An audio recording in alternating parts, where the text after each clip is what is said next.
نبی میرا مرشد سونا، میرا مرشد سونا، میرا مرشد سونا، میرا مرشد سونا۔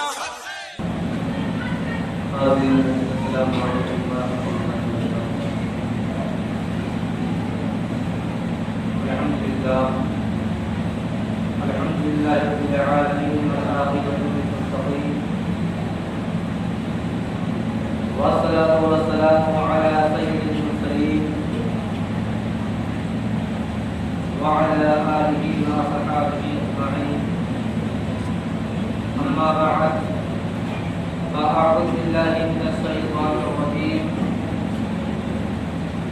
بسم الله الرحمن الرحيم، لقد رضي الله عن المؤمنين إذ يبايعونك تحت الشجرة، صدق الله مولانا العظيم وبلغنا رسوله النبي الأمين المكين الكريم، ونحن على ذلك لمن الشاهدين والشاكرين، والحمد لله رب العالمين۔ محترم سامعین، آئیے گفتگو سنی کچھ سماعت کرنے سے پہلے ہم تمامی حضرات اپنے آقا نامدار غریبوں کے غمگسار نبی آخر الزمان خاتم پیغمبران حضور رحمت للعالمین جناب روح فدا محمد عربی صلی اللہ تعالی وسلم کی بارگاہ مقدسہ میں درود و سلام کی ڈالی اشارہ کریں اور بڑے آواز سے بلند اللہم صل علی سیدنا محمد سیدنا محمد مبارک وسلم صلاۃ و سلام علیک یا رسول اللہ صلی اللہ تعالی وسلم۔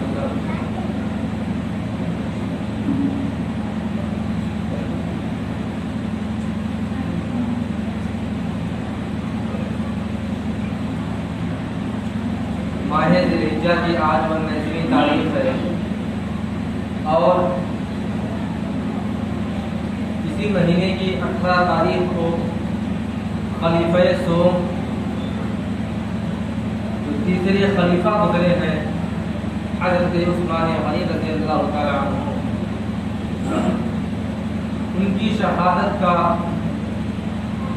دن ہے، یعنی آج 19 ہے۔ پچھلی تاریخ جو گزر چکی جمعرات یعنی کل کے دن، یعنی کل کے تاریخ میں آپ کا یوم وصال کا دن تھا اور آپ کی یوم شہادت بھی تھی۔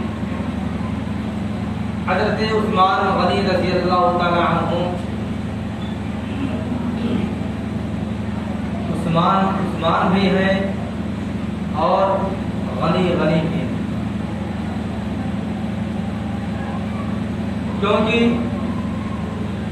اس زمانے کے اعتبار سے اگر دیکھا جائے تو جس شخص کو اللہ تبارک و تعالیٰ مال و دولت سے سرفراز فرماتا ہے، جس کو بے شمار دولت عطا کر دیتا ہے، اسے یا تو رئیس کہا جاتا ہے یا تو سیٹھ کہا جاتا ہے اور دیگر الفاظ میں اس کا نامزد اس کو کیا جاتا ہے۔ لیکن جب خلیفہ سوم حضرت عثمان رضی اللہ تعالیٰ عنہ کی بات آئی تو ان کا نام خود میرے نبی نے چنا اور عثمان کے بعد غنی رکھ دیا۔ غنی اس شخص کو کہا جاتا ہے جو صرف مالدار ہی نہ ہو، بلکہ مالداری کے ساتھ ساتھ اس کے اندر سخاوت بھی ہو۔ یعنی کوئی غریب اگر کہہ دے میں قرضدار ہوں، میں بھوکا ہوں، تو اپنا مال و دولت اس کے اوپر نثار کر دے اور آپ کی فضیلت کے بارے میں یہ بھی بیان کیا جاتا ہے، کیونکہ آپ کی فضیلت کے تعلق سے اللہ تبارک و تعالیٰ آپ کی بڑائی میں صرف حضرت عثمان غنی رضی اللہ تعالیٰ عنہ کی بڑائی میں آیت مقدسہ بھی نازل کر چکا ہے۔ اور واقعہ کیوں پیش آیا؟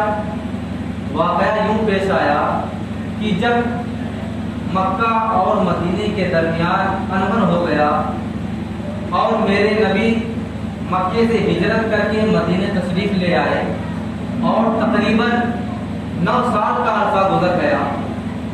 اب ذرا سوچئے کہ جس خانہ کعبہ کو میرے نبی چھوڑ کر آئے تھے، جس خانہ کعبہ کی زیارت کے بغیر صحابہ یا میرے نبی کا دل نہ لگتا ہو اور اس کے تمام کے بغیر آپ کی زندگی 9 برس گزر چکی ہو، بھلا اس کی محبت کا عالم کیا ہوتا؟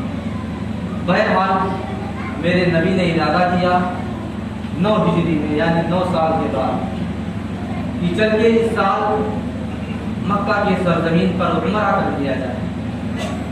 جب عمرہ کرنے کے لیے نکلے تو چند صحابہ کرام کو بھی اپنے ساتھ لے لیا، لیکن مکے والوں کی سوچ، ان کی فہم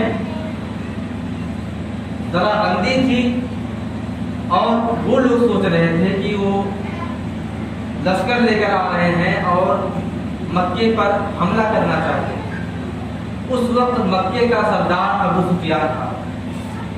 ابو سفیان بعد میں کچھ دنوں کے بعد اسلام قبول کر لیا، لیکن اس وقت ابھی اسلام کی حالت میں نہیں تھے، ایمان کی حالت میں نہیں تھے۔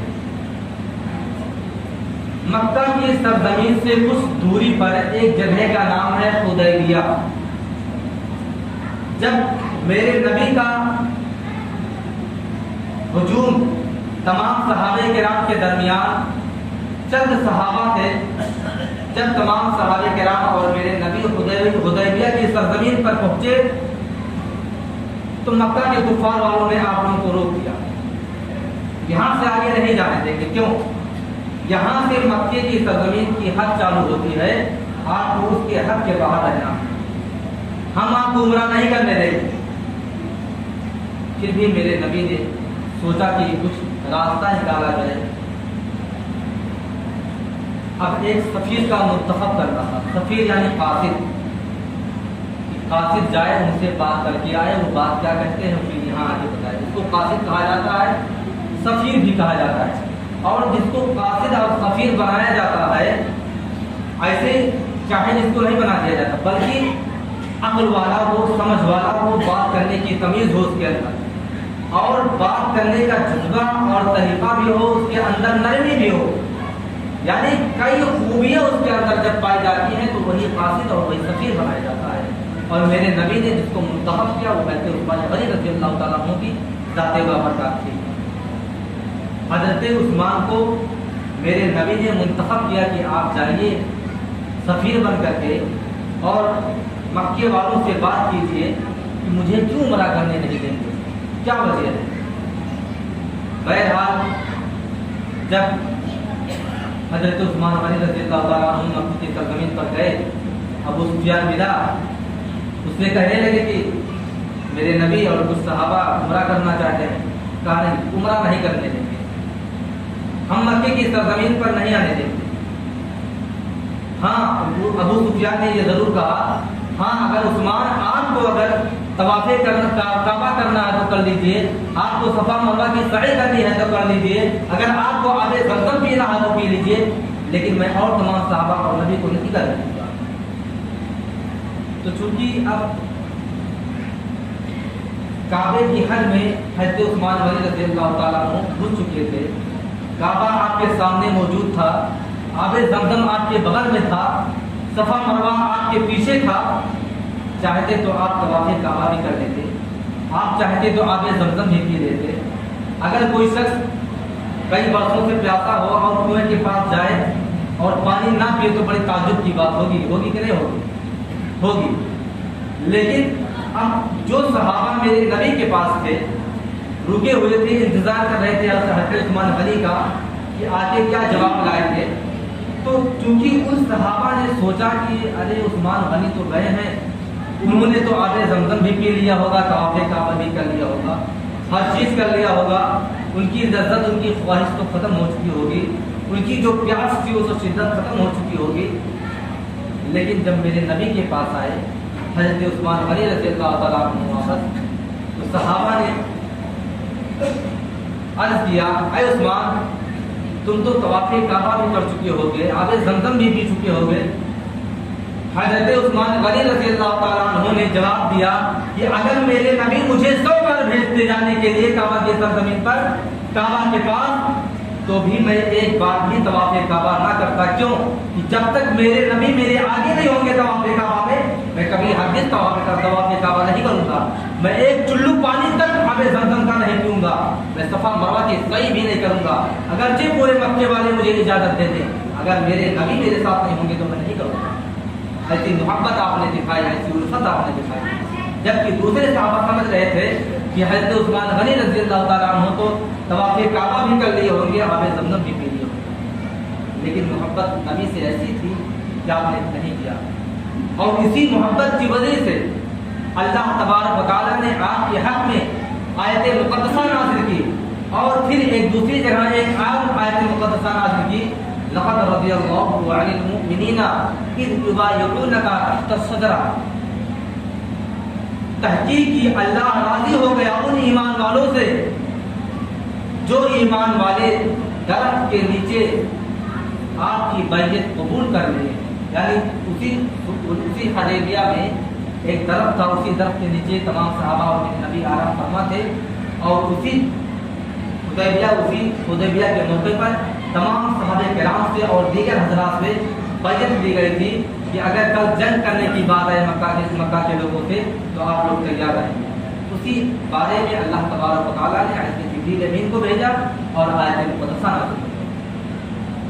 پھر حضرت عثمان غنی رضی اللہ تعالیٰ عنہ کی سخاوت کا یہ عالم تھا، آپ کو جتنی زیادہ دولت آپ نے اللہ تبارک و تعالیٰ نے عطا کی تھی، اس سے کہیں زیادہ سخاوت آپ کو اللہ تبارک و تعالیٰ نے عطا کی۔ سخاوت کا معاملہ کیا تھا؟ جب تمام حضرات مکہ کی سرزمین سے ہجرت کر کے مدینے آ گئے تو چونکہ پورے مدینے کا پانی اتنا کھارا تھا کہ پینے کے لائق نہیں تھا، صرف پورے مدینے کی سرزمین پر صرف ایک کنواں تھا، وہ بھی ایک یہودی کے قبضے میں تھا، اسی کا پانی میٹھا تھا، باقی تمام کنویں کا پانی کھارا تھا جو پینے لائق ہی نہیں تھا۔ اب جب دیکھا کہ مدینے کی سرزمین پر بھیڑ زیادہ ہو گئی، مجمع زیادہ ہو گیا، تو یہودی نے کیا کیا کہ اپنے کنویں کے پانی کا ریٹ بڑھا دیا، جو پانی جو 4 درہم میں ملتا تھا اس کو 10-20 درہم میں دینے لگا۔ اب غریب مسلمان تھے، ہجرت گھر کی کر کے آئے تھے، اپنا گھر بار چھوڑ کے آئے تھے، ان کے پاس کوئی پراپرٹی کوئی مال و دولت نہیں تھا، ان کے پاس کوئی رقم نہیں تھی، بھلا پانی کیسے پیتے؟ اب ایسے موقع پر ضرورت تھی ایک کنویں کی جو مسلمان کا کنواں ہوتا۔ بات ہوتے ہوتے میرے نبی تک پہنچ گئی، میرے نبی نے اعلان کر دیا کہ جو حدیبیہ جو اس یہودی سے کنویں کو خرید لے گا اس کے لیے جنت کا مدعا۔ عثمان غنی رضی اللہ تعالیٰ عنہ بھی موجود تھے، کنواں خریدنے کے لیے یہودی کے یہاں گئے، وہ تیار نہ تھا۔ آپ نے کہا یہودی سے اچھا چلو پورا کنواں نہ دو، آدھا ہی کنواں دے دو۔ تو اب اس آدھے کنویں کی قیمت جانتی کتنی تھی؟ زیادہ سے زیادہ پورے کنویں کی قیمت 1000 دینار رہی ہوگی، 1000 دینار پورے کنویں کی رہی ہوگی۔ یہودی نے کیا کیا کہ اتنا زیادہ ریٹ لگا دیا کہ عثمان غنی خرید ہی نہیں پائیں گے، کیونکہ وہ آپ کے بارے میں نہیں جانتا تھا کہ اتنے سخی آدمی ہیں اور اتنے مال و دولت والے آدمی ہیں، کہ مسلمانوں میں بھی اتنا کوئی مال و دولت والا ہے۔ ریٹ لگا دیا 10,000 دینار کا آدھا کنواں دوں گا۔ حضرت عثمان غنی نے جیب سے نکالا، پکڑا دیا 10,000 کا بکا رہنا، اس کی نیت تھی ہی نہیں بیچنے کی۔ اب کیا کرے، زبان دے دیا تھا، ہار گیا، آدھا کنواں دینا پڑا۔ اب آدھا کنویں کا نمبر اس طرح آتا تھا کہ ایک دن مسلمان بھرتے تھے پانی اور دوسرے دن یہودی بھرتا تھا، یعنی ایک دن پورا دن مسلمانوں کا قبضہ رہتا تھا کنویں پہ اور دوسرے دن یہودی کا قبضہ رہتا تھا۔ اب چونکہ مسلمانوں نے ہوشیاری کیا کی کہ پانی اس دن کے لیے بھی بھر لیتے تھے اور اتنا زیادہ بھر لیتے تھے کہ دوسرے دن بھی کام آ جائے۔ اب یہودی سے پانی خریدنے کے لیے کوئی مسلمان جاتا ہی نہیں تھا،